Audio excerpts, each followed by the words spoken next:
Hey everyone, it's Colin. How's it going? Nintendo's gotten a lot of attention in recent years when it comes to high-quality ways to play its retro titles. But now, it's Sega's turn.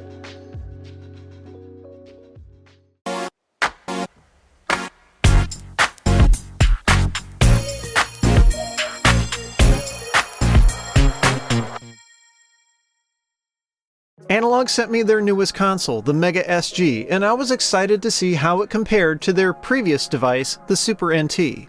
That console is a high-quality clone of the Super Nintendo, and likewise, the Mega SG targets the Sega Mega Drive and Genesis. Its enclosure is compact and feels high quality, with a decent weight to keep it from sliding around, and it comes in 4 color schemes. There's a slot on top for playing original cartridges, plus those from a couple of other Sega systems, but we'll get to that in a bit. Around back is a micro USB connector for power, but considering it's 2019, this really should have been USB Type-C. Next to it is the HDMI output, which supports resolutions of up to 1080p at 60 frames a second. The left side has an SD card slot, which at this console's launch is only good for firmware updates. If you want to play a game, it needs to be in the form of a physical cartridge or flash card. But it's expected that we'll see a so-called jailbreak firmware released by the community. This was the case with the Super NT, and it added features like being able to play ROM files, so the Mega SG's card slot will become much more useful in time. The front of the console has a pair of DB9 Sega controller ports, and the system works with a wide variety of original and third-party controllers, input devices, and multi-taps. It also works with 8BitDo's new Mega Drive-themed wireless controller, which sells separately for $25 US. I find it really comfortable to hold, and the buttons and D-pad are great. I think original Genesis controller buttons were always a little bit mushy, but these have just the right amount of tactile response. And even though the controller's wireless, there's no perceptible lag, and it'll work on original consoles too. Starting up the Mega SG takes you through a quick opening animation, then to the main menu. You can disable that animation if you want, or even set the console to automatically start playing the game cartridge. And with default settings, the video and sound quality of games is fantastic. This is due to the way the console works. It's not an emulator, but rather uses a field-programmable gate array or FPGA to reproduce the Mega Drive's hardware at an electrical level. Effectively, the Mega SG operates just like the original console. This requires complex design work and a deep understanding of all the chips in the original system, but it by far produces the best results. Video output is perfectly sharp, vibrant, and smooth. Since it's an all-digital signal path, there's no noise or distortion either. You also get a lot of control over the video settings. In addition to basic stuff like screen resolution, you can tweak things like image size, border masking, and color options.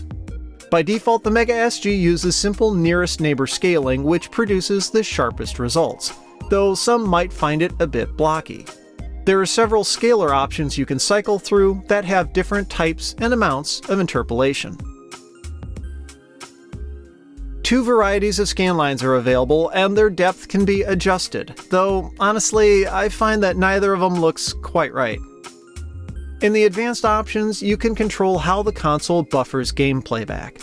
These are the same settings as offered in Analogue's Super NT, and that's because the Mega Drive and Genesis have the same problem as the Super Nintendo. That is, they don't play games at exactly 50 or 60 Hz. Sega's original hardware is just slightly slower than that, which isn't a problem with CRT displays because their analog circuitry is usually tolerant of non-standard signals. But that's not the case with digital inputs like HDMI on modern high-def TVs.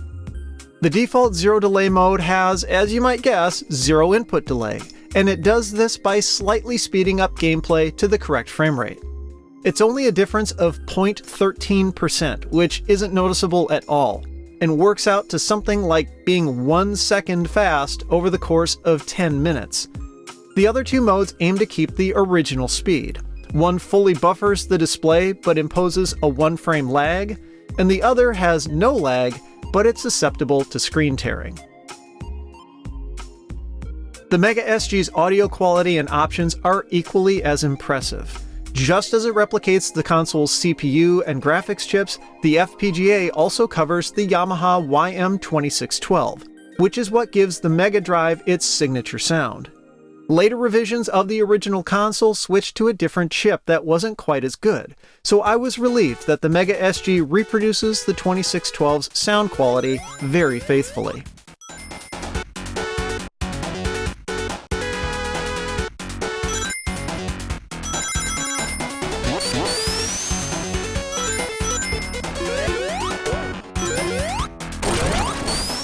In fact, it can even sound a little better than the original, as there's an option in the menu for high quality mode, which preserves the 14-bit signal depth all the way through the digital to analog converter. Mega Drive and Genesis hardware cuts it down to 9 bits at the DAC. And in another nod to the Model 1 consoles, the Mega SG has a headphone jack on the front. It's a nice touch, but I wish there was an analog volume dial next to it. I found it a bit tedious to dig into the menus to change the output level. Out of the box, the system plays original Mega Drive and Genesis cartridges from all regions, plus specialty cartridges like Sonic & Knuckles, Virtua Racing 2, and Flash carts. It also works with the Game Genie, but using one isn't really necessary since there's a cheat code function already built into the firmware. It can also be connected to the Sega CD through the Edge connector on the right side, and a rubber spacer pad is included. It looks kinda goofy, and I doubt many people will even use it this way, but it works well. Analogue managed to get the audio directly from the Sega CD into the Mega SG, so the only extra cable you need to hook up is the AC adapter. And of course, games look and sound great.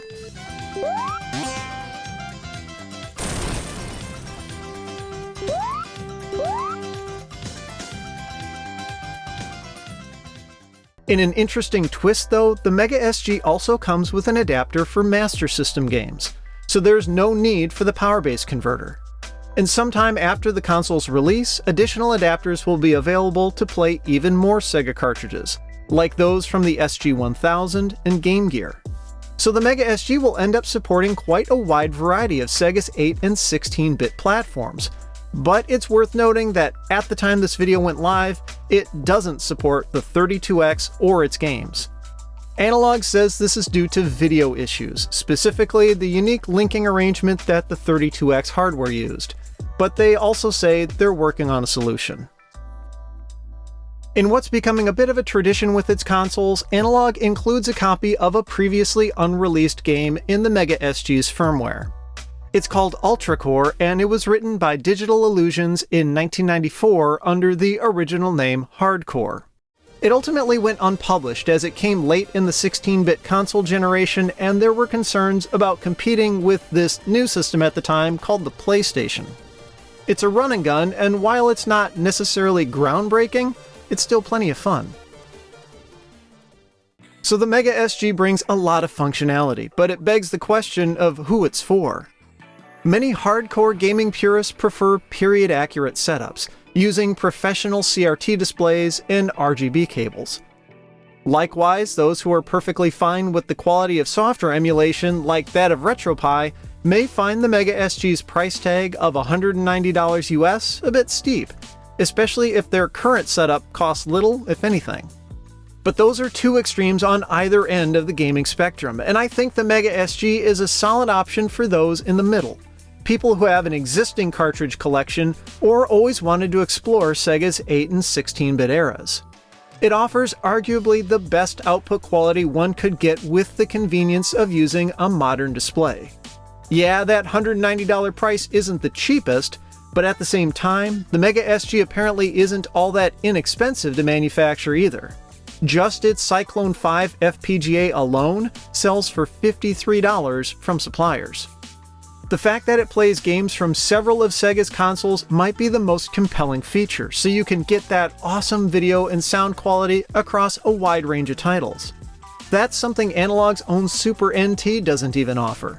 So if the company is declaring that the console wars are back, well, maybe it's fitting that its Sega console does what its Nintendo don't.